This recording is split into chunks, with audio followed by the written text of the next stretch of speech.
Waves ਅਤੇ ਓਸੀਲੇਸ਼ਨਸ ਬਾਰੇ ਇਸ ਕੋਰਸ ਦੇ ਪਹਿਲੇ ਮਾਡਿਊਲ ਵਿੱਚ ਤੁਹਾਡਾ ਸਵਾਗਤ ਹੈ। ਓਸੀਲੇਟਰੀ ਫੇਨੋਮੇਨਨ ਇੱਕ ਅਜਿਹੀ ਚੀਜ਼ ਹੈ ਜਿਸ ਨੂੰ ਅਸੀਂ ਅਸਲ ਜੀਵਨ ਵਿੱਚ ਅਕਸਰ ਮਿਲਦੇ ਰਹਿੰਦੇ ਹਾਂ, ਜਿਵੇਂ ਕਿ ਉਦਾਹਰਨ ਲਈ ਅਸੀਂ ਅਜਿਹੀਆਂ ਚੀਜ਼ਾਂ ਦੇਖੀਆਂ ਹਨ। ਘੜੀਆਂ ਵਿੱਚ ਪੈਂਡੂਲਮ। ਅਸੀਂ ਬਗੀਚਿਆਂ ਵਿੱਚ ਝੂਲੇ ਦੇਖੇ ਜੋ ਬੱਚੇ ਖੇਡਦੇ ਹਨ ਅਤੇ ਮੇਰੇ ਕੋਲ ਇੱਥੇ ਪੈਂਡੂਲਮ ਹੈ ਅਤੇ ਅਸੀਂ ਵੱਖ-ਵੱਖ ਰੂਪਾਂ ਵਿੱਚ ਓਸੀਲੇਟਰੀ ਫੇਨੋਮੇਨਾ ਨੂੰ ਵਾਰ-ਵਾਰ ਮਿਲਦੇ ਰਹਿੰਦੇ ਹਾਂ। ਅਸਲ ਜੀਵਨ ਵਿੱਚ ਇਸ ਲਈ ਇਹ ਕੋਰਸ ਸਿੰਗਲ ਕਣਾਂ ਦੇ ਓਸੀਲੇਸ਼ਨਸ ਨਾਲ ਨਿਪਟਣ ਜਾ ਰਹੇ ਹਾਂ।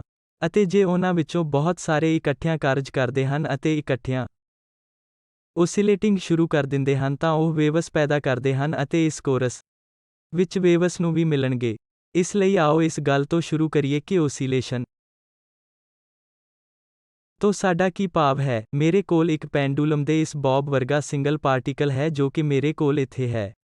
ਅਤੇ ਜੇ ਮੈਂ ਕਿਸੇ ਮੀਨ ਪੋਜੀਸ਼ਨ ਦੇ ਆਲੇ-ਦੁਆਲੇ ਓਸੀਲੇਟ ਨਾਲ ਸੰਬੰਧਿਤ ਹਾਂ ਤਾਂ ਆਉਣ ਜਾਣ ਦੀ ਅਸੀਂ ਆਪਣੇ ਆਪ ਨੂੰ ਸਾਡੇ ਲਈ ਅਪੁੱਲੋਸ ਹਾਂ। ਅਸੀਂ ਇਹ ਨਹੀਂ ਜਾਣਦੇ ਕਿ ਇਹ ਇੱਕ ਅਨੰਤ ਵਿਅ ਦਾ ਇੱਕ ਮੁਹੱਤਾ ਨਾਲ ਇੱਕ ਮੜ ਜਾਂਦਾ ਹੈ ਜਾਂ ਮੈਂ ਇੱਥੇ ਪੱਥਰ ਨੂੰ ਤਬਾਹ ਨਹੀਂ ਕਰਾਂਗਾ।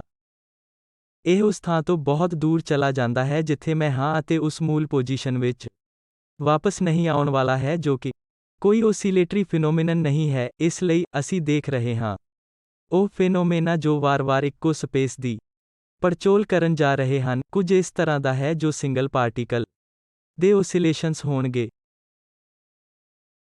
ਦੂਜੇ ਪਾਸੇ, ਤੁਸੀਂ ਅਸਲ ਵਿੱਚ ਇਹਨਾਂ ਵਿੱਚੋਂ ਕਈ ਪਾਰਟੀਕਲ ਨੂੰ ਇਕੱਠਿਆਂ ਜੋੜ ਸਕਦੇ ਹੋ ਜਿਵੇਂ ਕਿ ਉਹ ਇੱਕ ਦੂਜੇ ਨਾਲ ਅੰਤਰਕਿਰਿਆ ਕਰਨਾ ਸ਼ੁਰੂ ਕਰ ਦਿੰਦੇ ਹਨ ਅਤੇ ਤੁਸੀਂ ਉਹਨਾਂ ਨੂੰ ਓਸੀਲੇਟ ਲਈ ਮਜਬੂਰ ਕਰ ਸਕਦੇ ਹੋ। ਉਦਾਹਰਨ ਲਈ, ਸਾਡੇ ਵਿੱਚੋਂ ਕਈਆਂ ਨੇ ਅਜਿਹੀਆਂ ਚੀਜ਼ਾਂ ਕਰਨ ਦੀ ਕੋਸ਼ਿਸ਼ ਕੀਤੀ ਹੋਵੇਗੀ ਜਿਵੇਂ ਕਿ ਦੋ ਕੰਧਾਂ ਦੇ ਵਿਚਕਾਰ ਇੱਕ ਸਟਰਿੰਗ ਅਤੇ ਇਸ ਨੂੰ ਥੋੜ੍ਹਾ ਜਿਹਾ ਤੋੜਨਾ ਜੋ ਨੇੜਿਓਂ ਪੈਕ ਕੀਤੇ ਪਾਰਟੀਕਲ ਵਾਂਗ ਹੈ ਅਤੇ ਜਦੋਂ ਤੁਸੀਂ ਇਸ ਨੂੰ ਤੋੜਦੇ ਹੋ ਤੁਸੀਂ ਮੂਲ ਰੂਪ ਵਿੱਚ ਇੱਕ ਪਾਰਟੀਕਲ ਨੂੰ ਅਸਥਿਰ ਕਰ ਰਹੇ ਹੁੰਦੇ ਹੋ, ਪਰ ਬਹੁਤ ਜਲਦੀ ਇਹ ਉਹਨਾਂ ਲੋਕਾਂ ਨੂੰ ਡਿਸਟਰਬੈਂਸ ਤੱਕ ਪਹੁੰਚਾ ਦਿੰਦਾ ਹੈ ਜੋ ਇਸ ਦੇ ਨੇੜੇ ਹਨ ਅਤੇ ਜਲਦੀ ਹੀ ਤੁਸੀਂ ਵੇਵਸ ਦੇਖਦੇ ਹੋ ਜੋ ਸਟਰਿੰਗ ਰਾਹੀਂ ਦੋਨਾਂ ਦਿਸ਼ਾਵਾਂ ਵਿੱਚ ਫੈਲ ਰਹੀਆਂ ਹਨ। ਇਹ ਵੇਵਸ ਦਾ ਫਿਨੋਮੇਨਨ ਹੈ। ਇਸ ਲਈ, ਜਦੋਂ ਤੁਹਾਡੇ ਕੋਲ ਬਹੁਤ ਸਾਰੇ ਪਾਰਟੀਕਲ ਹੁੰਦੇ ਹਨ ਜੋ ਇਕੱਠੇ ਜੁੜੇ ਹੁੰਦੇ ਹਨ ਤਾਂ ਉਹ ਇੱਕ ਦੂਜੇ ਨਾਲ ਪਰਸਪਰ ਕਿਰਿਆ ਕਰਨਾ ਸ਼ੁਰੂ ਕਰ ਦਿੰਦੇ ਹਨ ਅਤੇ ਤਰੰਗਾਂ ਦੇ ਰੂਪ ਉੱਭਰਦੇ ਫਿਨੋਮੇਨਾ ਵਿੱਚੋਂ ਇੱਕ ਹੁੰਦੇ ਹਨ। ਇਸ ਕੋਰਸ ਦਾ ਰਿਮਿਟ ਸਿੰਗਲ ਪਾਰਟੀਕਲ ਅਤੇ ਵੇਵਸ ਦੇ ਦੋਵਾਂ ਓਸੀਲੇਸ਼ਨਸ ਨਾਲ ਨਿਪਟਣਾ ਹੈ ਜੋ ਲਾਜ਼ਮੀ ਤੌਰ ਤੇ ਬਹੁਤ ਸਾਰੇ ਪਾਰਟੀਕਲ ਦੇ ਓਸੀਲੇਸ਼ਨਸ ਹਨ ਜੋ ਇਕੱਠੇ ਜੁੜੇ ਹੋਏ ਹਨ। ਹੁਣ, ਫਿਜ਼ਿਕਸ ਇਸ ਅਰਥ ਵਿੱਚ ਇੱਕ ਐਕਸਪੈਰੀਮੈਂਟਲ ਸਬਜੈਕਟ ਹੈ ਕਿ ਹਰ ਉਹ ਚੀਜ਼ ਜੋ ਅਸੀਂ ਸਿੱਖਣਾ ਚਾਹੁੰਦੇ ਹਾਂ, ਮੂਲ ਰੂਪ ਵਿੱਚ ਇਸ ਦੁਆਰਾ ਨਿਯੰਤਰਿਤ ਹੁੰਦੀ ਹੈ। ਰੀਅਲ ਫਿਜ਼ੀਕਲ ਫੇਨੋਮੇਨਨ ਕੀ ਕਰਦਾ ਹੈ? ਅਸੀਂ ਰੀਅਲ ਫਿਜ਼ੀਕਲ ਫੇਨੋਮੇਨਨ ਤੋਂ ਪ੍ਰੇਰਨਾ ਲੈਂਦੇ ਹਾਂ ਅਤੇ ਫੈਸਲਾ ਕਰਦੇ ਹਾਂ ਉਹ ਕਿਹੜੇ ਮਹੱਤਵਪੂਰਨ ਸਵਾਲ ਹਨ ਜੋ ਅਸੀਂ ਉਹਨਾਂ ਤੋਂ ਪੁੱਛ ਸਕਦੇ ਹਾਂ ਅਤੇ ਉਮੀਦ ਹੈ ਕਿ ਇਸ ਦੇ ਲਈ ਇੱਕ ਗਣਿਤਿਕ ਮਾਡਲ ਕਿਵੇਂ ਲਿਖ ਸਕਦੇ ਹਾਂ ਅਤੇ ਦੇਖ ਸਕਦੇ ਹਾਂ ਕਿ ਕੀ ਕੋਈ ਮਾਡਲ ਸਹੀ ਢੰਗ ਨਾਲ ਕੰਮ ਕਰਦਾ ਹੈ ਅਤੇ ਇਸ ਬਾਰੇ ਭਵਿੱਖਬਾਣੀ ਕਰਦਾ ਹੈ। ਮੰਨ ਲਓ ਕਿ ਮੇਰੇ ਕੋਲ ਸਟਰਿੰਗ ਦੀ ਇਹ ਸਿਸਟਮ ਬੌਬ ਨਾਲ ਬੰਨੀ ਹੋਈ ਹੈ ਅਤੇ ਇਹ ਜੇ ਮੈਂ ਇਸ ਨੂੰ ਅਜਿਹਾ ਕਰਨ ਦਿੰਦਾ ਹਾਂ ਤਾਂ ਇਹ ਓਸੀਲੇਟ ਸ਼ੁਰੂ ਹੋ ਜਾਂਦਾ ਹੈ। ਇਸ ਲਈ ਜਦੋਂ ਤੁਸੀਂ ਇਸ ਤਰ੍ਹਾਂ ਦੇ ਫਿਨੋਮੇਨਨ ਨੂੰ ਦੇਖਦੇ ਹੋ ਤਾਂ ਸਭ ਤੋਂ ਪਹਿਲਾਂ ਚਿੰਤਾ ਕਰਨ ਵਾਲੀ ਗੱਲ ਇਹ ਹੈ ਕਿ ਉਹ ਕਿਹੜੇ ਦਿਲਚਸਪ ਸਵਾਲ ਹਨ ਜੋ ਅਸੀਂ ਇਸ ਸਿਸਟਮ ਤੋਂ ਪੁੱਛਣਾ ਚਾਹੁੰਦੇ ਹਾਂ। ਪਹਿਲੀ ਨਜ਼ਰੇ ਇਹ ਜਾਪਦਾ ਹੈ ਕਿ ਹੋ ਸਕਦਾ ਹੈ ਕਿ ਇਸ ਲਈ ਇਸ ਅਰਥ ਵਿੱਚ ਕੋਈ ਟਾਈਮ ਅਵਧੀ ਹੋਵੇ ਕਿ ਇੱਕ ਨਿਸ਼ਚਿਤ ਟਾਈਮ ਹੈ ਜਦੋਂ ਪਾਰਟੀਕਲ ਇੱਥੋਂ ਸ਼ੁਰੂ ਹੁੰਦੇ ਹਨ ਤਾਂ ਉੱਥੇ ਜਾਂਦੇ ਹਨ ਅਤੇ ਵਾਪਸ ਆ ਜਾਂਦੇ ਹਨ ਅਤੇ ਉਮੀਦ ਹੈ ਕਿ ਇਹ ਨਹੀਂ ਬਦਲਦਾ। ਸ਼ਾਇਦ ਮੈਂ ਇਹ ਜਾਣਨਾ ਚਾਹਾਂਗਾ ਕਿ ਸਮਾਂ ਅਵਧੀ ਕੀ ਹੈ।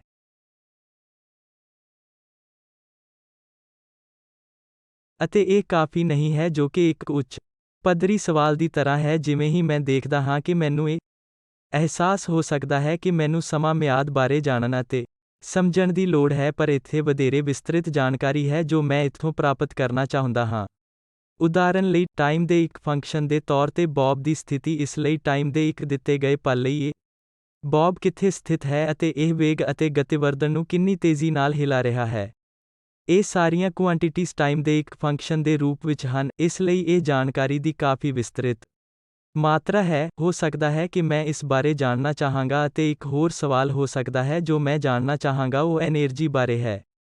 ਜਦ ਮੈਂ ਅਜਿਹਾ ਕੀਤਾ ਸੀ ਤਾਂ ਮੈਂ ਇਸ ਨੂੰ ਪਾ ਰਿਹਾ ਹਾਂ, ਮੈਂ ਇਸ ਨੂੰ ਕੁਝ ਐਨਰਜੀ ਦੇ ਰਿਹਾ ਹਾਂ ਅਤੇ ਮੈਂ ਇਹ ਜਾਣਨਾ ਚਾਹਾਂਗਾ ਕਿ ਇਹ ਬੌਬ ਕਿੰਨੀ ਐਨਰਜੀ ਖਰਚ ਕਰਦਾ ਹੈ ਜਦੋਂ ਇਹ ਅਸਲ ਵਿੱਚ ਇੱਕ ਪੂਰਨ ਓਸੀਲੇਸ਼ਨ ਨੂੰ ਪੂਰਾ ਕਰਦਾ ਹੈ। ਬੇਸ਼ੱਕ ਬਹੁਤ ਸਾਰੇ ਹੋਰ ਸਵਾਲ ਹੋ ਸਕਦੇ ਹਨ, ਪਰ ਘੱਟੋ ਘੱਟ ਇਹ 3 ਮਹੱਤਵਪੂਰਨ ਸਵਾਲ ਜੋ ਅਸੀਂ ਸਿੱਖਣੇ ਚਾਹਾਂਗੇ। ਇੱਕ ਹੋਰ ਚੀਜ਼ ਜੋ ਸ਼ਾਇਦ ਪਹਿਲੇ ਹਫ਼ਤੇ ਵਿੱਚ ਹੀ ਨਹੀਂ ਦੇਖ ਸਕੇਗੀ, ਉਹ ਇਹ ਤੱਥ ਹੈ ਕਿ ਜਦੋਂ ਤੁਸੀਂ ਕਿਸੇ ਓਸੀਲੇਸ਼ਨ ਨੂੰ ਸ਼ੁਰੂ ਕਰਦੇ ਹੋ ਅਤੇ ਕੁਝ ਟਾਈਮ ਬਾਅਦ ਇਸ ਨੂੰ ਦੇਖਦੇ ਰਹਿੰਦੇ ਹੋ ਤਾਂ ਉਹ ਮਰ ਜਾਵੇਗਾ ਅਤੇ ਇਹ ਮੂਲ ਰੂਪ ਵਿੱਚ ਇੱਥੇ ਇਸ ਤਰ੍ਹਾਂ ਦੇ ਸ਼ੁਰੂਆਤੀ ਪੁਆਇੰਟ ਤੇ ਵਾਪਸ ਆ ਜਾਵੇਗਾ। ਅਤੇ ਇਹ ਕਿ ਸਿਰਫ ਡਿਸਿਪੇਸ਼ਨ ਦੇ ਕਾਰਨ ਅਜਿਹੇ ਸਿੱਲੇ ਹੋਏ ਓਸੀਲੇਟਰ ਕੁਝ ਕੁ ਲੈਕਚਰਾਂ ਦਾ ਸਬਜੈਕਟ ਹਨ ਅਤੇ ਇਹ ਇਸ ਨੂੰ ਬਾਅਦ ਦੇ ਮਾਡਿਊਲ ਵਿੱਚ ਲੈ ਜਾਣਗੇ। ਆਓ ਅਸੀਂ ਇੱਥੇ ਆਪਣੇ ਪੈਂਡੂਲਮ ਤੇ ਵਾਪਸ ਆ ਜਾਈਏ ਅਤੇ ਆਓ ਦੇਖੀਏ ਕਿ ਉਹ ਕਿਹੜੇ ਅਨੁਮਾਨ ਹਨ ਜੋ ਅਸੀਂ ਇਸ ਸਿਸਟਮ ਬਾਰੇ ਲਗਾ ਸਕਦੇ ਹਾਂ। ਜਦੋਂ ਇਸ ਸਿਸਟਮ ਨਾਲ ਕੁਝ ਵੀ ਨਹੀਂ ਕੀਤਾ ਜਾਂਦਾ ਹੈ ਤਾਂ ਬੌਬ ਦੀ ਪੋਜੀਸ਼ਨ ਉਹ ਹੁੰਦੀ ਹੈ ਜਿਸ ਨੂੰ ਅਸੀਂ ਸੰਤੁਲਨ ਪੋਜੀਸ਼ਨ ਕਹਿ ਸਕਦੇ ਹਾਂ। ਇਸ ਪੋਜੀਸ਼ਨ ਵਿੱਚ ਬੌਬ ਨੂੰ ਕਿਸੇ ਵੀ ਨੈਟ ਫੋਰਸ ਦਾ ਅਨੁਭਵ ਨਹੀਂ ਹੁੰਦਾ ਹੈ, ਜਿਸ ਕਰਕੇ ਇਹ ਉੱਥੋਂ ਬਿਲਕੁਲ ਵੀ ਨਹੀਂ ਹਿਲਦਾ ਅਤੇ ਇਹ ਬਹੁਤ ਲਾਭਦਾਇਕ ਹੈ ਕਿਉਂਕਿ ਜੇ ਤੁਸੀਂ ਇਸ ਤਰ੍ਹਾਂ ਕਿਸੇ ਵਿਸਥਾਪਨ ਨੂੰ ਮਾਪਣਾ ਚਾਹੁੰਦੇ ਹੋ, ਤੁਸੀਂ ਇਸ ਨੂੰ ਇਸ ਸੰਤੁਲਨ ਪੋਜੀਸ਼ਨ ਦੇ ਸੰਬੰਧ ਵਿੱਚ ਕਰ ਸਕਦੇ ਹੋ। ਤੁਸੀਂ ਅਸਲ ਵਿੱਚ ਇੱਥੇ ਇਸ ਤਰ੍ਹਾਂ ਇੱਕ ਸਕੇਲ ਰੱਖ ਸਕਦੇ ਹੋ ਅਤੇ ਮਾਪ ਆਪਣੇ ਪੈਮਾਨੇ ਦੇ ਸਿਰਫ ਨੂੰ ਸੰਤੁਲਨ ਪੋਜੀਸ਼ਨ ਦੇ ਨਾਲ ਮਿਲਾ ਸਕਦੇ ਹੋ ਕਿ ਕੋਈ ਵੀ ਵਿਸਥਾਪਨ ਜਾਂ ਤਾਂ ਦੋਵੇਂ ਪਾਸਿਆਂ ਤੋਂ ਪੋਜ਼ਿਟਿਵ ਜਾਂ ਨੈਗੇਟਿਵ ਹੋਵੇਗਾ। ਠੀਕ ਹੈ, ਇਸ ਤਰ੍ਹਾਂ ਦਾ ਕੁਝ ਨੈਗੇਟਿਵ ਹੋ ਸਕਦਾ ਹੈ ਅਤੇ ਇਹ ਇੱਕ ਪੋਜ਼ਿਟਿਵ ਡਿਸਪਲੇਸਮੈਂਟ ਹੋ ਸਕਦਾ ਹੈ ਅਤੇ ਸਿਰਫ ਉਹ ਥਾਂ ਹੈ ਜਿੱਥੇ ਤੁਹਾਡੀ ਸੰਤੁਲਨ ਸਥਿਤੀ ਸਥਿਤ ਹੈ। ਇਸ ਪੋਜੀਸ਼ਨ ਵਿੱਚ ਕਦੇ ਵੀ ਕੁਝ ਵੀ ਨਹੀਂ ਹੋਵੇਗਾ, ਬੌਬ ਉਸੇ ਤਰ੍ਹਾਂ ਹੀ ਰਹੇਗਾ ਜਿਵੇਂ ਕਿ ਇਹ ਹੁਣ ਹੈ। ਜੇ ਮੈਂ ਚਾਹੁੰਦਾ ਹਾਂ ਕਿ ਇਹ ਓਸੀਲੇਟ ਜਾਵੇ ਤਾਂ ਮੈਨੂੰ ਇਸ ਨੂੰ ਇੱਥੇ ਥੋੜਾ ਜਿਹਾ ਵਿਸਥਾਪਨ ਦੇਣ ਅਤੇ ਇਸ ਨੂੰ ਛੱਡਣ ਦੀ ਜ਼ਰੂਰਤ ਹੈ ਅਤੇ ਇਹ ਓਸੀਲੇਟ ਸ਼ੁਰੂ ਕਰ ਦਿੰਦਾ ਹੈ, ਜੋ ਸਾਨੂੰ ਦੱਸਦਾ ਹੈ ਕਿ ਅਜਿਹਾ ਕਰਨ ਦੀ ਪ੍ਰਕਿਰਿਆ ਵਿੱਚ ਮੈਂ ਇਸ ਬੌਬ ਨੂੰ ਐਨਰਜੀ ਦਿੱਤੀ ਹੈ। ਇਸ ਸਿਸਟਮ ਨੂੰ ਐਨਰਜੀ ਦੇਣ ਦਾ ਮੇਰਾ ਤਰੀਕਾ ਇਸ ਨੂੰ ਥੋੜਾ ਜਿਹਾ ਪਾਸੇ ਖਿੱਚਣਾ ਹੈ ਅਤੇ ਇਸ ਨੂੰ ਐਨਰਜੀ ਦੀ ਮਾਤਰਾ ਦੇ ਅਨੁਕੂਲ ਛੱਡਣਾ ਹੈ ਜੋ ਮੈਂ ਦਿੱਤੀ ਹੈ। ਬੌਬ ਓਸੀਲੇਟ ਸ਼ੁਰੂ ਕਰ ਦੇਵੇਗਾ। ਜੇ ਮੈਂ ਇਸ ਨੂੰ ਇਸ ਦੀ ਸੰਤੁਲਨ ਸਥਿਤੀ ਤੋਂ ਥੋੜਾ ਜਿਹਾ ਦੂਰ ਖਿੱਚ ਕੇ ਵਧੇਰੇ ਐਨਰਜੀ ਦੇ ਸਕਦਾ ਹਾਂ ਤਾਂ ਇਹ ਵੀ ਓਸੀਲੇਟ ਜਾਵੇਗਾ ਕਿ ਇਹ ਵੱਡਾ ਡਿਸਪਲੇਸਮੈਂਟ ਵੀ ਦਿਖਾਏਗਾ। ਉਹ ਸੈਕਿੰਡ ਇਨਫਰੈਂਸ ਜੋ ਅਸੀਂ ਦੇਖਦੇ ਹਾਂ ਅਤੇ ਜੋ ਅਸੀਂ ਹੁਣ ਗੱਲ ਕਰਨ ਜਾ ਰਹੇ ਹਾਂ ਉਸ ਲਈ ਸਭ ਤੋਂ ਮਹੱਤਵਪੂਰਨ ਤੱਥ ਇਹ ਹੈ ਕਿ ਜਦੋਂ ਤੱਕ ਮੈਂ ਸਮਾਲ ਡਿਸਪਲੇਸਮੈਂਟ ਨਹੀਂ ਕਰਦਾ ਅਤੇ ਇਸ ਨੂੰ ਕੁਝ ਐਨਰਜੀ ਨਹੀਂ ਦਿੰਦਾ, ਇਹ ਅਸਲ ਵਿੱਚ ਉਸ ਥਾਂ ਤੇ ਵਾਪਸ ਆਉਣ ਦੀ ਕੋਸ਼ਿਸ਼ ਨਹੀਂ ਕਰਦਾ ਜਿੱਥੇ ਇਹ ਇਕਵਿਲਿਬਰੀਅਮ ਪੋਜੀਸ਼ਨ ਤੋਂ ਸ਼ੁਰੂ ਹੋਇਆ ਸੀ, ਜਿੱਥੇ ਬੈਠਣਾ ਆਰਾਮਦਾਇਕ ਹੁੰਦਾ ਹੈ ਜਦੋਂ ਹੋਰ ਕੁਝ ਵੀ ਨਹੀਂ ਵਾਪਰਦਾ। ਅਤੇ ਜੇ ਮੈਂ ਇਸ ਨੂੰ ਇਹਨਾਂ ਪਾਸਿਆਂ ਵਿੱਚੋਂ ਕਿਸੇ ਇੱਕ ਪਾਸੇ, ਇਸ ਪਾਸੇ ਜਾਂ ਇਸ ਪਾਸੇ ਹਿਲਾਉਂਦਾ ਹਾਂ, ਇਹ ਇਕਵਿਲਿਬਰੀਅਮ ਪੋਜੀਸ਼ਨ ਵਿੱਚ ਵਾਪਸ ਜਾਣ ਦੀ ਕੋਸ਼ਿਸ਼ ਕਰਦਾ ਹੈ, ਜਿਸ ਦਾ ਮਤਲਬ ਹੈ ਕਿ ਕੁਝ ਅਜਿਹਾ ਹੈ ਜਿਸ ਨੂੰ ਅਸੀਂ ਰੀਸਟੋਰਿੰਗ ਫੋਰਸ ਵਜੋਂ ਕਹਿ ਸਕਦੇ ਹਾਂ, ਇੱਕ ਫੋਰਸ ਜੋ ਬੌਬ ਨੂੰ ਵਾਪਸ ਇਕਵਿਲਿਬਰੀਅਮ ਪੋਜੀਸ਼ਨ ਦੀ ਪ੍ਰਵਿਰਤੀ ਰੱਖਦਾ ਹੈ, ਜੋ ਕੇਵਲ ਉਦੋਂ ਹੀ ਖੇਡ ਵਿੱਚ ਆਉਂਦਾ ਹੈ ਜਦੋਂ ਮੈਂ ਇਸ ਨੂੰ ਵਿਸਥਾਪਿਤ ਕਰਦਾ ਹਾਂ। ਰੀਸਟੋਰਿੰਗ ਫੋਰਸ ਮੂਲ ਰੂਪ ਵਿੱਚ ਉਦੋਂ ਖੇਡ ਵਿੱਚ ਆਉਂਦਾ ਹੈ ਜਦੋਂ ਇਕਵਿਲਿਬਰੀਅਮ ਪੋਜੀਸ਼ਨ ਤੋਂ ਥੋੜਾ ਜਿਹਾ ਵਿਸਥਾਪਨ ਹੁੰਦਾ ਹੈ ਅਤੇ ਸਾਨੂੰ ਇਹ ਵੀ ਨੋਟ ਕਰਨਾ ਚਾਹੀਦਾ ਹੈ। ਇੱਕ ਹੋਰ ਮਹੱਤਵਪੂਰਨ ਗੱਲ ਇਹ ਹੈ ਕਿ ਜੇ ਮੇਰਾ ਵਿਸਥਾਪਨ ਇਸ ਦਿਸ਼ਾ ਵਿੱਚ ਹੈ ਤਾਂ ਰੀਸਟੋਰਿੰਗ ਫੋਰਸ ਦੂਜੀ ਦਿਸ਼ਾ ਵਿੱਚ ਹੈ। ਵਿਸਥਾਪਨ ਅਤੇ ਰੀਸਟੋਰਿੰਗ ਫੋਰਸ ਨੂੰ ਇਸਦੇ ਉਲਟ ਨਿਰਦੇਸ਼ਿਤ ਕੀਤਾ ਜਾਂਦਾ ਹੈ। ਹੁਣ ਅਸੀਂ ਇਸ ਫਿਜ਼ੀਕਲ ਫੈਨੋਮੇਨਨ ਤੋਂ ਪ੍ਰੇਰਿਤ ਹੋ ਕੇ ਆਪਣੇ ਫਿਜ਼ੀਕਲ ਜਵਾਬਾਂ ਵਿੱਚੋਂ ਪਹਿਲਾ ਜਵਾਬ ਦੇ ਸਕਦੇ ਹਾਂ ਕਿ ਰੀਸਟੋਰਿੰਗ ਫੋਰਸ ਵਿਸਥਾਪਨ ਦੇ ਕਿਸੇ ਫੰਕਸ਼ਨ ਦੇ ਅਨੁਪਾਤੀ ਹੁੰਦਾ ਹੈ ਅਤੇ ਨੈਗੇਟਿਵ ਸਾਈਨ ਜੋ ਤੁਸੀਂ ਇੱਥੇ ਦੇਖਦੇ ਹੋ ਇਹ ਦਰਸਾਉਂਦਾ ਹੈ ਕਿ ਰੀਸਟੋਰਿੰਗ ਫੋਰਸ ਅਤੇ ਵਿਸਥਾਪਨ ਉਲਟ ਦਿਸ਼ਾਮਾਨ ਹੁੰਦੇ ਹਨ, ਕਿਉਂਕਿ ਇਹ ਦੇਖਦੇ ਹੋਏ ਕਿ ਅਸੀਂ ਨਹੀਂ ਜਾਣਦੇ ਕਿ ਐਕਸ ਦਾ ਇਹ ਐਫ ਫੰਕਸ਼ਨ ਦਾ ਕਿਹੜਾ ਰੂਪ ਹੈ।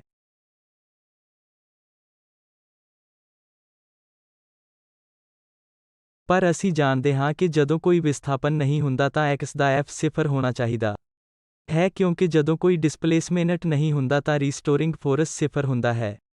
ਸਭ ਤੋਂ ਸਰਲ ਧਾਰਨਾ ਜੋ ਇਹਨਾਂ ਸਾਰੀਆਂ ਰੁਕਾਵਟਾਂ ਦੇ ਅਨੁਕੂਲ ਹੈ, ਉਹ ਇਹ ਹੈ ਕਿ ਐਕਸ ਦਾ ਐਫ ਐਕਸ ਵਿੱਚ ਲੀਨੀਅਰ ਹੈ। ਦੂਜੇ ਸ਼ਬਦਾਂ ਵਿੱਚ ਤੁਸੀਂ ਵਾਜਬ ਬਣਾ ਸਕਦੇ ਹੋ ਇਹ ਧਾਰਨਾ ਕਿ ਛੋਟੇ ਡਿਸਪਲੇਸਮੈਂਟਸ ਲਈ ਘੱਟੋ ਘੱਟ ਰੀਸਟੋਰਿੰਗ ਫੋਰਸ ਤੁਹਾਡੇ ਵੱਲੋਂ ਦਿੱਤੇ ਗਏ ਡਿਸਪਲੇਸਮੈਂਟ ਦੀ ਮਾਤਰਾ ਦੇ ਅਨੁਪਾਤੀ ਹੁੰਦਾ ਹੈ, ਜਿਸ ਦਾ ਮਤਲਬ ਇਹ ਹੈ ਕਿ ਐਕਸ ਦਾ ਐਫ ਐਕਸ ਦੇ ਬਰਾਬਰ ਹੈ। ਤੁਸੀਂ ਇਸ ਨੂੰ ਇੱਥੇ ਪਲੱਗ ਕਰ ਸਕਦੇ ਹੋ ਅਤੇ ਫਿਰ ਅਸੀਂ ਇਸ ਰੀਸਟੋਰਿੰਗ ਫੋਰਸ ਲਈ ਇੱਕ ਐਕਸਪ੍ਰੈਸ਼ਨ ਲਿਖ ਸਕਦੇ ਹਾਂ ਤਾਂ ਜੋ ਰੀਸਟੋਰਿੰਗ ਫੋਰਸ ਹੁਣ ਇਸ ਵਾਰ x ਦੇ ਮਾਈਨਸ ਦੇ ਬਰਾਬਰ ਹੈ, ਇਸ ਲਈ ਇਹ ਇੱਕ ਸਥਿਰ ਹੈ ਜੋ ਮੈਂ ਹੁਣ ਇਸ ਪ੍ਰਪੋਰਸ਼ਨੈਲਿਟੀ ਸਾਈਨ ਤੋਂ ਛੁਟਕਾਰਾ ਪਾਉਣ ਲਈ ਪੇਸ਼ ਕੀਤਾ ਹੈ। ਅਤੇ ਸਟਿਫਨੈਸ ਕੌਨਸਟੈਂਟ ਬਾਰੇ ਕੁਝ ਵੀ ਕਹਿਣ ਤੋਂ ਪਹਿਲਾਂ ਜਿਸ ਨੂੰ ਸਟਿਫਨੈਸ ਕੌਨਸਟੈਂਟ ਕਿਹਾ ਜਾਂਦਾ ਹੈ, ਆਓ ਅਸੀਂ ਇਸ ਸਟਿਫਨੈਸ ਕੌਨਸਟੈਂਟ ਦੇ ਆਯਾਮਾਂ ਨੂੰ ਵੇਖੀਏ। ਸਿਰਫ Fr ਨੂੰ x ਨਾਲ ਵੰਡਿਆ ਗਿਆ ਹੈ, ਇਸ ਲਈ ਇਸ ਵਿੱਚ ਡਿਸਪਲੇਸਮੈਂਟ ਦੁਆਰਾ ਵੰਡੇ ਗਏ ਫੋਰਸ ਦੇ ਆਯਾਮ ਹੋਣੇ ਚਾਹੀਦੇ ਹਨ। ਅਤੇ ਫੋਰਸ ਗਤੀਵਰਧਨ ਵਿੱਚ ਪੁੰਜ ਹੁੰਦਾ ਹੈ, ਇਸ ਲਈ ਮੇਰੇ ਕੋਲ mLT⁻² ਭਾਗ L ਹੈ। ਸਟਿਫਨੈਸ ਕੌਨਸਟੈਂਟ R ਦਾ ਆਯਾਮ ਸਧਾਰਨ ਤੌਰ ਤੇ m ਵਿੱਚ T⁻² ਵਿੱਚ ਹੁੰਦਾ ਹੈ। ਜਿਵੇਂ ਕਿ ਨਾਮ ਤੋਂ ਪਤਾ ਲੱਗਦਾ ਹੈ ਕਿ ਸਟਿਫਨੈਸ ਕੌਨਸਟੈਂਟ ਕਿਸੇ ਨਾ ਕਿਸੇ ਤਰ੍ਹਾਂ ਇਸ ਗੱਲ ਦਾ ਮਾਪ ਹੈ ਕਿ ਸਿਸਟਮ ਕਿੰਨਾ ਸਟਿਫ ਹੈ। ਇਹ ਫੋਰਸ ਦਾ ਇੱਕ ਮਾਪ ਹੈ ਜਿਸ ਨੂੰ ਤੁਹਾਨੂੰ ਯੂਨਿਟ ਡਿਸਪਲੇਸਮੈਂਟ ਨੂੰ ਪ੍ਰਾਪਤ ਕਰਨ ਵਿੱਚ ਲਗਾਉਣ ਦੀ ਲੋੜ ਹੁੰਦੀ ਹੈ, ਜੋ ਕਿ ਡਿਸਪਲੇਸਮੈਂਟ ਦੁਆਰਾ ਇਹ ਫੋਰਸ ਸਾਨੂੰ ਓਨਾ ਹੀ ਜ਼ਿਆਦਾ ਦੱਸਦਾ ਹੈ ਜਿੰਨਾ ਜ਼ਿਆਦਾ ਫੋਰਸ ਤੁਹਾਨੂੰ ਇਸ ਖੇਡ ਨੂੰ ਪ੍ਰਾਪਤ ਕਰਨ ਵਾਲੀ ਇਕਾਈ ਵਿੱਚ ਲਗਾਉਣ ਦੀ ਲੋੜ ਹੁੰਦੀ ਹੈ। ਤੁਹਾਨੂੰ ਦੱਸਦਾ ਹੈ ਕਿ ਕਿਸੇ ਤਰ੍ਹਾਂ ਸਿਸਟਮ ਬਹੁਤ ਸਖਤ ਹੈ, ਤੁਹਾਨੂੰ ਅਸਲ ਵਿੱਚ ਵਿਸਥਾਪਨ ਦਾ 1 ਸੈਂਟੀਮੀਟਰ ਵੀ ਕਹਿਣ ਲਈ ਬਹੁਤ ਜ਼ਿਆਦਾ ਫੋਰਸ ਲਗਾਉਣ ਦੀ ਲੋੜ ਹੁੰਦੀ ਹੈ। ਹੁਣ ਇਹਨਾਂ ਸਾਰਿਆਂ ਦੀ ਵਰਤੋਂ ਸਾਡੇ ਸਿੰਪਲ ਮਾਡਲ ਨੂੰ ਲਿਖਣ ਲਈ ਕਰਾਂਗੇ। ਰੀਸਟੋਰਿੰਗ ਫੋਰਸ ਉਹ ਹੈ ਜੋ ਤੁਹਾਨੂੰ ਪੁੰਜ ਸਮਾਂ ਗਤੀਵਰਧਨ ਦਿੰਦਾ ਹੈ। ਮੈਂ ਇਕੁਏਸ਼ਨ ਨੂੰ ਗਤੀਵਰਧਨ ਦੇ ਪੁੰਜ ਗੁਣਾ ਦੇ ਰੂਪ ਵਿੱਚ ਦੁਬਾਰਾ ਲਿਖ ਸਕਦਾ ਹਾਂ ਅਤੇ ਇਹ ਮਾਈਨਸ ਦੇ ਸਮੇਂ ਵਿਸਥਾਪਨ ਦੇ ਬਰਾਬਰ ਹੈ। ਹੁਣ ਇਸ ਨੂੰ ਆਸਾਨੀ ਨਾਲ ਬਦਲਿਆ ਅਤੇ ਇਸ ਸਟੈਂਡਰਡ ਫਾਰਮ ਵਿੱਚ ਲਿਖਿਆ ਜਾ ਸਕਦਾ ਹੈ। ਦੀ ਸਕੁਏਅਰ x ਅਤੇ dt ਸਕੁਏਅਰ ਜੋ ਕਿ ਗਤੀਵਰਧਨ ਪਲਸ s ਨੂੰ m ਨਾਲ ਗੁਣਾ ਕਰਕੇ ਵਿਸਥਾਪਨ ਨਾਲ ਗੁਣਾ ਕਰਨਾ 0 ਦੇ ਬਰਾਬਰ ਹੁੰਦਾ ਹੈ, ਜੋ ਕਿ ਮੇਰੇ ਕੋਲ ਇੱਕ second order ordinary differential equation ਹੈ ਜੋ ਓਸੀਲੇਸ਼ਨਸ ਦਾ ਵਰਣਨ ਕਰਦਾ ਹੈ। ਤੁਸੀਂ ਇੱਥੇ ਇੱਕ ਮਹੱਤਵਪੂਰਨ ਬਿੰਦੂ ਵੇਖਦੇ ਹੋ ਜਿਸ ਨੂੰ ਅਸੀਂ ਇਸ ਐਨਸੈਟਸ ਨੂੰ ਲਿਖਣ ਲਈ ਇਸ ਬੌਬ ਦੇ ਡੋਲਨਾਨ ਤੋਂ ਪ੍ਰੇਰਿਤ ਹੋਏ ਸੀ ਕਿ ਰੀਸਟੋਰਿੰਗ ਫੋਰਸ ਵਿਸਥਾਪਨ ਦੇ ਅਨੁਪਾਤੀ ਹੁੰਦਾ ਹੈ ਅਤੇ ਇੱਥੇ ਨੈਗੇਟਿਵ ਸੰਕੇਤ ਸੀ। ਅਤੇ ਜਿਸ ਤੋਂ ਅਸੀਂ ਇਹ ਪ੍ਰਾਪਤ ਕਰਦੇ ਹਾਂ, ਇਹ ਮੂਲ ਰੂਪ ਵਿੱਚ ਗਤੀ ਦਾ ਇੱਕ ਇਕੁਏਸ਼ਨ ਹੈ ਜੋ ਇਸ ਬੌਬ ਦੀ ਗਤੀ ਦਾ ਵਰਣਨ ਕਰਦਾ ਹੈ। ਪਰ ਜੇ ਤੁਸੀਂ ਇੱਥੇ ਇਸ ਇਕੁਏਸ਼ਨ ਨੂੰ ਵੇਖਦੇ ਹੋ ਤਾਂ ਇਹ ਅਸਲ ਵਿੱਚ ਪੈਂਡੂਲਮ ਨਾਲ ਕਿਸੇ ਵੀ ਚੀਜ਼ ਦਾ ਸੰਬੰਧ ਨਹੀਂ ਰੱਖਦਾ ਹੈ। ਅਸਲ ਵਿੱਚ ਪੈਂਡੂਲਮ ਦੀ ਕੋਈ ਵੀ ਚੀਜ਼ ਨਹੀਂ, ਉਦਾਹਰਨ ਲਈ, ਜਿਵੇਂ ਕਿ ਸਟ੍ਰਿੰਗ ਦੇ ਇਸ ਟੁਕੜੇ ਦੀ ਲੰਬਾਈ ਇੱਥੇ ਇਸ ਇਕੁਏਸ਼ਨ ਵਿੱਚ ਵੀ ਦਾਖਲ ਨਹੀਂ ਹੁੰਦੀ, ਜੋ ਕਿ ਸਪਸ਼ਟ ਨਹੀਂ ਹੈ ਕਿ ਇਹ ਇਸ ਪੈਂਡੂਲਮ ਦਾ ਵਰਣਨ ਕਰਦਾ ਹੈ ਜੋ ਮੇਰੇ ਕੋਲ ਇੱਥੇ ਹੈ। ਪਰ ਦੂਜੇ ਪਾਸੇ, ਇਹ ਇਕੁਏਸ਼ਨ ਸਾਰੇ ਓਸੀਲੇਟਰੀ ਫੈਨੋਮੇਨਾ ਦਾ ਵਰਣਨ ਕਰਦਾ ਹੈ ਜਦ ਤੱਕ ਤੁਸੀਂ ਸ਼ੁਰੂਆਤੀ ਮਨੌਤ ਦੇ ਮਹੱਤਵਪੂਰਨ ਟੁਕੜੇ ਤੇ ਕਾਇਮ ਨਹੀਂ ਰਹਿੰਦੇ। ਕਿ ਅਸੀਂ ਇਹ ਬਣਾਇਆ ਹੈ ਕਿ ਰੀਸਟੋਰਿੰਗ ਫੋਰਸ ਅੱਗੇ ਵਧਣ ਅਤੇ ਇਸ ਪੈਂਡੂਲਮ ਨਾਲ ਇਸ ਦੀ ਜਾਂਚ ਕਰਨ ਤੋਂ ਪਹਿਲਾਂ ਨੈਗੇਟਿਵ ਸਾਈਨ ਦੇ ਨਾਲ ਵਿਸਥਾਪਨ ਦੇ ਅਨੁਪਾਤੀ ਹੁੰਦਾ ਹੈ। ਆਓ ਇਸ ਇਕੁਏਸ਼ਨ ਨੂੰ ਥੋੜੇ ਜਿਹੇ ਵੱਖਰੇ ਰੂਪ ਵਿੱਚ ਮੁੜ ਲਿਖੀਏ। ਕੁਝ ਅਜਿਹਾ ਜੋ ਸਾਡੇ ਲਈ ਲਾਭਦਾਇਕ ਹੈ, ਇਹ ਹੈ ਕਿ ਇਸ ਕੁਆਂਟੀਟੀ ਦੇ ਆਯਾਮ m ਦੁਆਰਾ ਹਨ। ਅਤੇ ਅਸੀਂ ਪਹਿਲਾਂ ਹੀ ਆਯਾਮਾਂ ਦੇ ਰੂਪ ਵਿੱਚ ਵੇਖਿਆ ਹੈ, ਜਿੱਥੋਂ ਅਸੀਂ ਦੇਖਿਆ ਹੈ ਕਿ s ਦੇ ਆਯਾਮ m ਵਿੱਚ T⁻² ਵਿੱਚ ਹਨ, ਜਿਨ੍ਹਾਂ ਨੂੰ m ਨਾਲ ਭਾਗ ਕੀਤਾ ਗਿਆ ਹੈ, ਜਿਸ ਦਾ ਮਤਲਬ ਹੈ ਕਿ ਇਹ T⁻² ਕੁਆਂਟੀਟੀ s ਬਟਾ m ਦਾ ਆਯਾਮ ਇੱਕ ਦਰ-ਵਾਰ ਸਕੁਏਅਰ ਹੁੰਦਾ ਹੈ। ਕਿਤੇ ਨਾ ਕਿਤੇ ਇਹ ਕੁਆਂਟੀਟੀ s ਬਟਾ m ਸਿਸਟਮ ਵਿੱਚ ਟਾਈਮ ਸਕੇਲ ਨਾਲ ਸੰਬੰਧਿਤ ਹੁੰਦੀ ਹੈ। ਇਹ ਦੇਖੇਗਾ ਕਿ ਟਾਈਮ ਸਕੇਲ ਕੀ ਹੈ। ਅਤੇ ਇਸ ਨੂੰ ਵਧੇਰੇ ਆਸਾਨ ਬਣਾਉਣ ਲਈ ਆਓ ਇਸ ਇਕੁਏਸ਼ਨ ਨੂੰ d square x d t square plus omega square x ਦੇ ਰੂਪ ਵਿੱਚ ਮੁੜ ਲਿਖੀਏ, ਜੋ ਕਿ 0 ਦੇ ਬਰਾਬਰ ਹੈ। ਜਿੱਥੇ ਮੈਂ ਇਸ ਕੁਆਂਟੀਟੀ ਓਮੇਗਾ ਸਕੁਏਅਰ ਦੀ ਪਛਾਣ ਕਰਦਾ ਹਾਂ, ਜੋ ਕਿ s ਬਟਾ s ਦੁਆਰਾ ਪ੍ਰੇਰਿਤ ਹੋਣ ਲਈ ਜੋ ਅਸੀਂ ਪੈਂਡੂਲਮ ਨਾਲ ਦੇਖਿਆ ਸੀ, ਉਸ ਤੋਂ ਪ੍ਰੇਰਿਤ ਹੋ ਕੇ ਅਸੀਂ ਇਸ ਐਨਸੈਟਸ ਨੂੰ ਬਣਾਇਆ ਕਿ ਰੀਸਟੋਰਿੰਗ ਫੋਰਸ ਡਿਸਪਲੇਸਮੈਂਟ ਦੇ ਅਨੁਪਾਤੀ ਹੁੰਦਾ ਹੈ, ਜਿਸ ਵਿੱਚ ਮਹੱਤਵਪੂਰਨ ਨੈਗੇਟਿਵ ਸਾਈਨ ਹੁੰਦਾ ਹੈ। ਅਤੇ ਫਿਰ ਕੁਝ ਸਰਲ ਕਦਮਾਂ ਦੇ ਨਾਲ ਅਸੀਂ ਇਸ ਇਕੁਏਸ਼ਨ ਉੱਤੇ ਪਹੁੰਚ ਗਏ ਹਾਂ ਜੋ ਕਿ ਇੱਥੇ ਹੈ। ਅਤੇ ਇਹ ਯਾਦ ਰੱਖਣਾ ਮਹੱਤਵਪੂਰਨ ਹੈ ਕਿ ਇਹ ਸੰਭਵ ਤੌਰ ਤੇ ਛੋਟੇ ਓਸੀਲੇਸ਼ਨਸ ਵਾਸਤੇ ਵੈਧ ਹੈ ਅਤੇ ਕੁਆਂਟੀਟੀ ਓਮੇਗਾ ਸਕੁਏਅਰ ਜੋ ਅਸੀਂ ਇੱਥੇ ਲਿਖੀ ਹੈ, ਕਿਸੇ ਅਜਿਹੀ ਚੀਜ਼ ਦੇ ਉਲਟ ਨਾਲ ਸੰਬੰਧਿਤ ਹੈ ਜਿਸ ਵਿੱਚ ਸਿਸਟਮ ਵਿੱਚ ਟਾਈਮ ਸਕੇਲ ਬਾਰੇ ਜਾਣਕਾਰੀ। ਇਹ ਕੁਆਂਟਿਟੀ ਕੈਪੀਟਲ T ਇੱਥੇ ਸਧਾਰਨ ਤੌਰ ਤੇ ਸੰਬੰਧਿਤ ਹੈ, ਸਿਸਟਮ ਦੀ ਟਾਈਮ ਮਿਆਦ ਹੈ। ਅਤੇ ਅਸਲ ਵਿੱਚ ਇਸ ਸਮੱਸਿਆ ਵਿੱਚ ਜਿਵੇਂ ਕਿ ਇਸ ਪੈਂਡੂਲਮ ਵਿੱਚ ਸਿਸਟਮ ਵਿੱਚ ਕੇਵਲ ਇੱਕ ਹੀ ਟਾਈਮ ਸਕੇਲ ਸੀ ਜੋ ਕਿ ਬੌਬ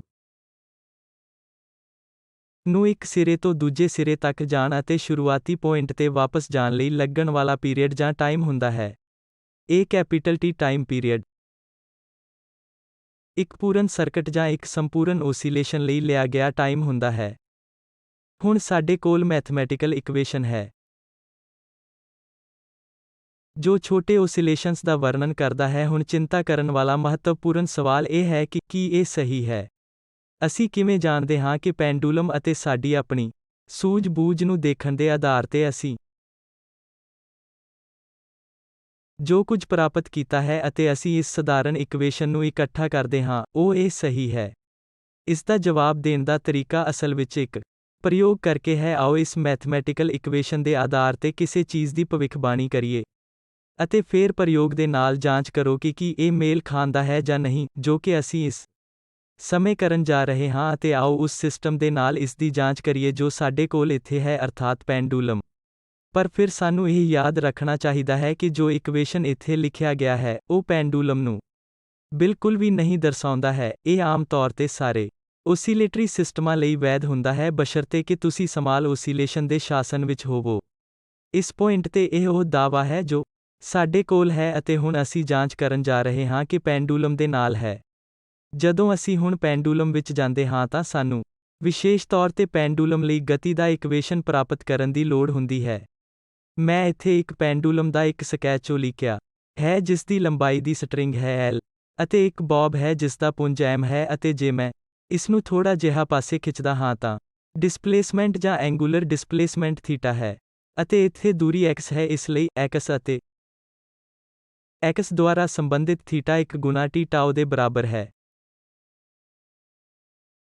ਇਸ ਬੌਬ ਤੇ ਕਿਹੜੀਆਂ ਵੱਖ-ਵੱਖ ਸ਼ਕਤੀਆਂ ਕੰਮ ਕਰਦੀਆਂ ਹਨ ਜਦੋਂ ਤੁਸੀਂ ਇਸ ਨੂੰ ਸੰਤੁਲਨ ਸਥਿਤੀ ਤੋਂ ਦੂਰ ਡਿਸਪਲੇਸ ਕਰਦੇ ਹੋ? ਜਦੋਂ ਇਹ ਇੱਥੇ ਹੁੰਦਾ ਹੈ ਤਾਂ ਬੇਸ਼ੱਕ ਉਹ ਭਾਰ ਜੋ ਕਿ ਹੇਠਾਂ ਵੱਲ ਖੜਵੇਂ ਰੂਪ ਵਿੱਚ ਕੰਮ ਕਰ ਰਿਹਾ ਹੁੰਦਾ ਹੈ ਜੋ ਕਿ ਗ੍ਰੈਵਿਟੀ ਦੇ ਕਾਰਨ ਗਤੀਵਰਧਨ ਨਾਲੋਂ ਪੁੰਜ ਗੁਣਾ ਜ਼ਿਆਦਾ ਹੁੰਦਾ ਹੈ। ਅਤੇ ਫਿਰ ਇਸ એનર્ਜੀ ਨੂੰ ਦੋ ਭਾਗਾਂ ਵਿੱਚ ਹੱਲ ਕੀਤਾ ਜਾ ਸਕਦਾ ਹੈ, ਇੱਕ ਜੋ ਕਿ ਰੀਸਟੋਰਿੰਗ ਫੋਰਸ ਦੀ ਦਿਸ਼ਾ ਦੇ ਨਾਲ-ਨਾਲ ਹੁੰਦਾ ਹੈ, ਦੂਜਾ ਜੋ ਪਰਪੈਂਡੀਕਿਊਲਰ ਦਿਸ਼ਾ ਵਿੱਚ ਪੈਂਡੀਕਿਊਲਰ ਹੁੰਦਾ ਹੈ। ਇਹ એનર્ਜੀ ਤੇ ਵਿਚਾਰ ਕੀਤਾ ਜਾਵੇਗਾ। ਤੁਹਾਨੂੰ ਇਹ ਪਤਾ ਲਗਾਉਣ ਲਈ ਛੱਡ ਦੇਣਾ ਚਾਹੀਦਾ ਹੈ ਕਿ ਇਹ ਵੈਕਟਰ ਦਾ ਸਧਾਰਨ ਰਿਜ਼ੋਲੂਸ਼ਨ ਕਿਵੇਂ ਆਉਂਦਾ ਹੈ ਅਤੇ ਰੀਸਟੋਰਿੰਗ ਫੋਰਸ ਦੀ ਦਿਸ਼ਾ ਦੇ ਨਾਲ-ਨਾਲ ਜੋ ਕਿ ਇਸ ਦੂਰੀ ਦੇ ਨਾਲ-ਨਾਲ ਹੈ, ਇਹ mg sin ਥੀਟਾ ਹੈ। ਹੁਣ ਅਸੀਂ ਗਤੀ ਦੇ ਇਕੁਏਸ਼ਨ ਨੂੰ ਲਿਖਣ ਲਈ ਤਿਆਰ ਹਾਂ ਜੋ ਕਿ ਇਸ ਬੌਬ ਦੀ ਗਤੀ ਦਾ ਠੀਕ ਵਰਣਨ ਕਰੇਗਾ। mx ਡਬਲ ਪੁਆਇੰਟ ਰੀਸਟੋਰਿੰਗ ਫੋਰਸ ਦੇ ਬਰਾਬਰ ਹੁੰਦਾ ਹੈ ਜੋ ਕਿ -mg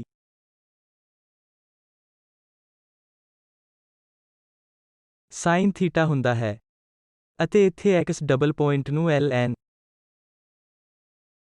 ਥੀਟਾ ਦੇ ਰੂਪ ਵਿੱਚ ਬਦਲਿਆ ਜਾ ਸਕਦਾ ਹੈ ਤਾਂ ਜੋ ਇਸ ਨੂੰ ml ਥੀਟਾ ਡਬਲ ਡਾਟ ਦੇ ਰੂਪ ਵਿੱਚ ਲਿਖਿਆ ਜਾ ਸਕੇ ਜੋ ਕਿ -mg sin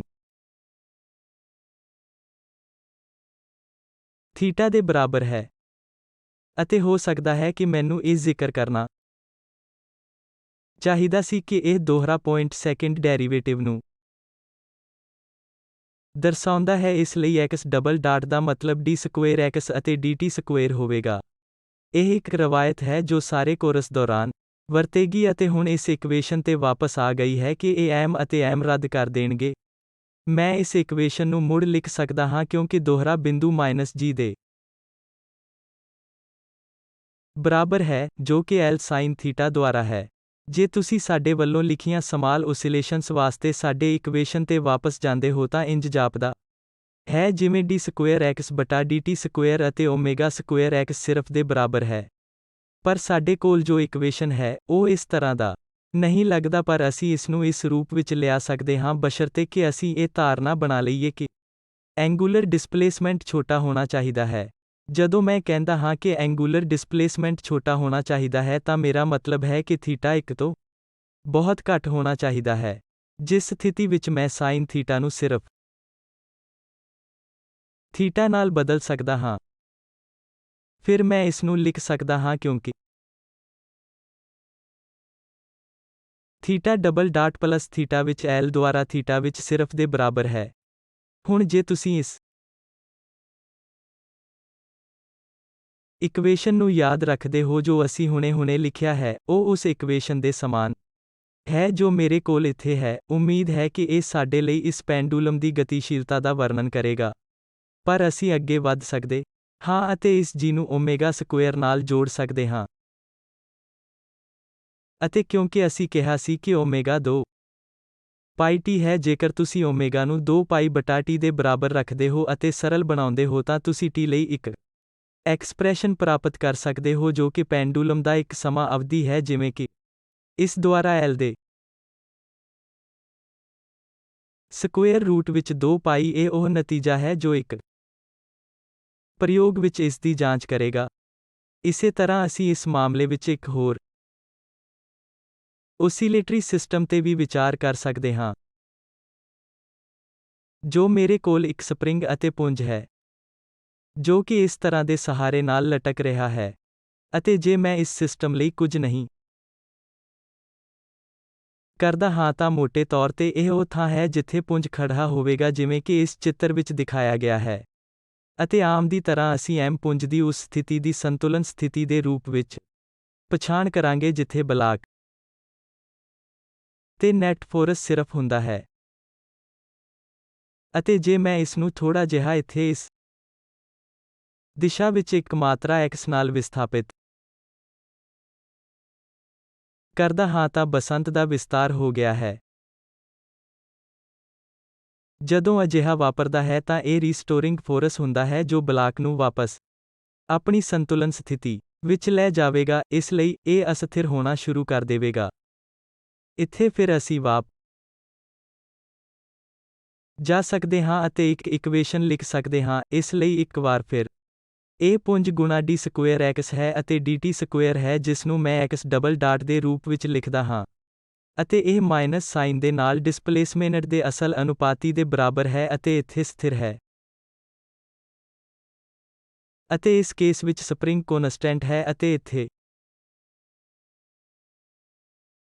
ਇਸ ਸਥਿਤੀ ਵਿੱਚ ਇਸ ਨੂੰ ਮਿਆਰੀ ਰੂਪ ਵਿੱਚ ਲਿਆਉਣਾ ਬਹੁਤ ਆਸਾਨ ਹੈ। x double point plus k ਨੂੰ m ਦੁਆਰਾ x ਵਿੱਚ x ਦੇ ਬਰਾਬਰ ਹੈ। ਤੁਸੀਂ ਦੇਖ ਸਕਦੇ ਹੋ ਕਿ ਮੈਂ ਸਿੱਧਾ ਓਮੇਗਾ ਸਕੁਏਅਰ ਦੇ ਮੁੱਲ ਬਾਰੇ ਲਿਖ ਸਕਦਾ ਹਾਂ ਜੋ ਕਿ k ਦੁਆਰਾ m ਹੈ ਅਤੇ ਮੈਂ ਸਮਾਂ ਅਵਧੀ ਲਈ ਇੱਕ ਐਕਸਪ੍ਰੈਸ਼ਨ ਲਿਖ ਸਕਦਾ ਹਾਂ ਯਾਨੀ ਕਿ t ਸਕੁਏਅਰ ਦੁਆਰਾ 2 ਪਾਈ ਸਕੁਏਅਰ m t ਸਕੁਏਅਰ ਦੇ ਬਰਾਬਰ ਹੈ ਜੋ ਕਿ 4 ਪਾਈ ਸਕੁਏਅਰ ਦੇ ਬਰਾਬਰ ਹੈ m ਵਿੱਚ k ਦੁਆਰਾ। ਇਹ ਮੈਨੂੰ ਟਾਈਮ ਪੀਰੀਅਡ ਫੇਰੋ ਲਈ ਇੱਕ ਐਕਸਪ੍ਰੈਸ਼ਨ ਦੇਵੇਗਾ ਜੋ ਕਿ k ਦੁਆਰਾ m ਦੇ ਰੂਟ ਵਿੱਚ 2 ਪਾਈ ਹੈ। ਇੱਕ ਵਾਰ ਫਿਰ ਸਾਡੇ ਕੋਲ ਇੱਕ ਸਪਰਿੰਗ ਦੀ ਸਿਸਟਮ ਲਈ ਇਸ ਵਾਰ ਦੀ ਟਾਈਮ ਪੀਰੀਅਡ ਲਈ ਇੱਕ ਐਕਸਪ੍ਰੈਸ਼ਨ ਹੈ ਜਿਸ ਵਿੱਚ ਪੁੰਜ m ਦਾ ਬਲਾਕ ਲਟਕ ਰਿਹਾ ਹੈ ਅਤੇ ਸਧਾਰਨ ਹਾਰਮੋਨਿਕ ਗਤੀਆਂ ਨੂੰ ਚਲਾ ਰਿਹਾ ਹੈ। ਪੈਂਡੂਲਮ ਉਦਾਹਰਨ ਦੇ ਆਧਾਰ ਤੇ ਇਸ ਮਾਡਿਊਲ ਨੂੰ ਸੰਖੇਪ ਵਿੱਚ ਦੱਸਣ ਲਈ ਜਿਸ ਨੂੰ ਅਸੀਂ ਸ਼ੁਰੂ ਕੀਤਾ ਸੀ, ਅਸੀਂ n ਸੈਟਸ ਬਣਾਇਆ ਹੈ ਕਿ ਰੀਸਟੋਰਿੰਗ ਫੋਰਸ ਰਿਣਾਤਮਕ ਸਾਈਨ ਦੇ ਨਾਲ ਵਿਸਥਾਪਨ ਦੇ ਅਨੁਪਾਤੀ ਹੈ। ਇਹ ਸਿਰਫ ਕੇਂਦਰੀ ਫਿਜ਼ਿਕਸ ਹੈ ਜਿਸ ਨੂੰ ਸਾਨੂੰ ਸਿੱਖਣ ਦੀ ਲੋੜ ਹੈ ਅਤੇ ਇਸ ਤੋਂ ਅਸੀਂ ਗਤੀ ਦਾ ਇਕੁਏਸ਼ਨ ਪ੍ਰਾਪਤ ਕਰਦੇ ਹਾਂ ਜੋ ਕਿ ਇੱਥੇ ਦਿਖਾਇਆ ਗਿਆ ਹੈ ਕਿ d ਸਕੁਏਅਰ x ਦੁਆਰਾ dt square plus omega square x 0 ਦੇ ਬਰਾਬਰ ਹੈ ਅਤੇ ਬੇਸ਼ੱਕ ਵਿਸਤ੍ਰਿਤ ਜਾਣਕਾਰੀ ਲਈ ਗਤੀ ਦੇ ਇਸ ਇਕੁਏਸ਼ਨ ਨੂੰ ਹੱਲ ਕਰਨਾ ਪਵੇਗਾ ਜੋ ਅਸੀਂ ਅਗਲੇ ਮਾਡਿਊਲ ਵਿੱਚ ਕਰਾਂਗੇ। ਪਰ ਇਸ ਨੂੰ ਹੱਲ ਕੀਤੇ ਬਿਨਾਂ ਵੀ ਅਸੀਂ ਇਸ ਇਕੁਏਸ਼ਨ ਦੀ ਵੈਧਤਾ ਨੂੰ ਸਿਰਫ ਟਾਈਮ ਪੀਰੀਅਡ ਬਾਰੇ ਜਾਣਕਾਰੀ ਕੱਢ ਕੇ ਪਰਖ ਸਕਦੇ ਹਾਂ ਅਤੇ ਇਸ ਨੂੰ ਉਸ ਟਾਈਮ ਪੀਰੀਅਡ ਨਾਲ ਮੇਲ ਕਰਨਾ ਜੋ ਅਸੀਂ ਇਸ ਸਿਧਾਂਤ ਤੋਂ ਪ੍ਰਾਪਤ ਕਰਦੇ ਹਾਂ ਜੋ ਅਸੀਂ ਪ੍ਰਯੋਗ ਤੋਂ ਪ੍ਰਾਪਤ ਕਰਦੇ ਹਾਂ।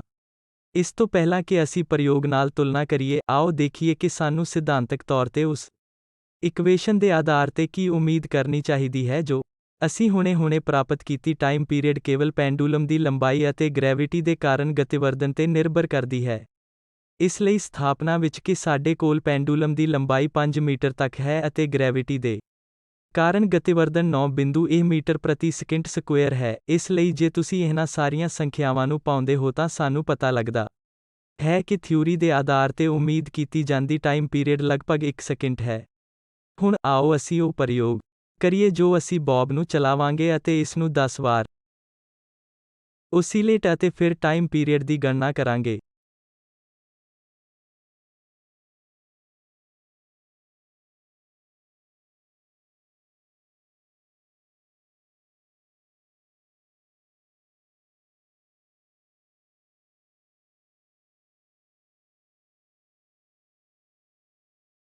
ਜਦੋਂ 10ਵੀਂ ਓਸੀਲੇਸ਼ਨ ਪੂਰਾ ਹੋਇਆ ਤਾਂ ਅਸੀਂ ਦੇਖਿਆ ਕਿ ਇਸ ਨੂੰ 10.22 ਸਕਿੰਟ ਲੱਗ ਗਏ ਹਨ, ਜੋ ਕਿ 10 ਓਸੀਲੇਸ਼ਨ ਲਈ ਲਿਆ ਗਿਆ ਹੈ, ਜਿਵੇਂ ਕਿ ਅਸੀਂ ਹੁਣੇ-ਹੁਣੇ ਮਾਪਿਆ ਹੈ, ਪੁਆਇੰਟ ਤੋਂ ਸਕਿੰਟ ਤੱਕ। ਟਾਈਮ ਪੀਰੀਅਡ 10.22 ਸਕਿੰਟ ਹੈ, ਜਿਸ ਨੂੰ 10 ਨਾਲ ਭਾਗ ਦਿੱਤਾ ਜਾਂਦਾ ਹੈ ਅਤੇ ਇਹ ਲਗਭਗ 1.02 ਸਕਿੰਟ ਹੈ। ਅਸੀਂ ਦੇਖ ਸਕਦੇ ਹਾਂ ਕਿ ਸਿਧਾਂਤਕ ਤੌਰ ਤੇ ਜੋ ਕੁਝ ਅਸੀਂ ਉਮੀਦ ਕਰਦੇ ਹਾਂ, ਉਸ ਵਿਚਕਾਰ ਬਹੁਤ ਵਧੀਆ ਸਹਿਮਤੀ ਹੈ, ਜੋ ਕਿ ਲਗਭਗ 1 ਸਕਿੰਟ ਸੀ ਅਤੇ ਪ੍ਰਯੋਗਿਕ ਤੌਰ ਤੇ ਕੀ ਮਾਪਿਆ ਗਿਆ ਸੀ ਜੋ ਕਿ 1.02 ਸਕਿੰਟ ਹੈ। ਪ੍ਰਯੋਗ ਦੀਆਂ ਗਲਤੀਆਂ ਦੇ ਅੰਦਰ ਇਹ ਵਿਸ਼ਵਾਸ ਕਰਨ ਲਈ ਕਾਫੀ ਵਧੀਆ ਕਾਰਨ ਹੈ ਕਿ ਉਹ ਧਾਰਨਾਵਾਂ ਜੋ ਅਸੀਂ ਸਮਾਲ ਓਸੀਲੇਸ਼ਨਸ ਬਾਰੇ ਕੀਤੀਆਂ ਸਨ ਅਤੇ ਇਕੁਏਸ਼ਨ ਜੋ ਅਸੀਂ ਇਸ ਪੈਂਡੂਲਮ ਦੀ ਗਤੀ ਦਾ ਵਰਣਨ ਕਰਨ ਲਈ ਪ੍ਰਾਪਤ ਕਰਦੇ ਹਾਂ, ਉਹ ਸਹੀ ਹਨ।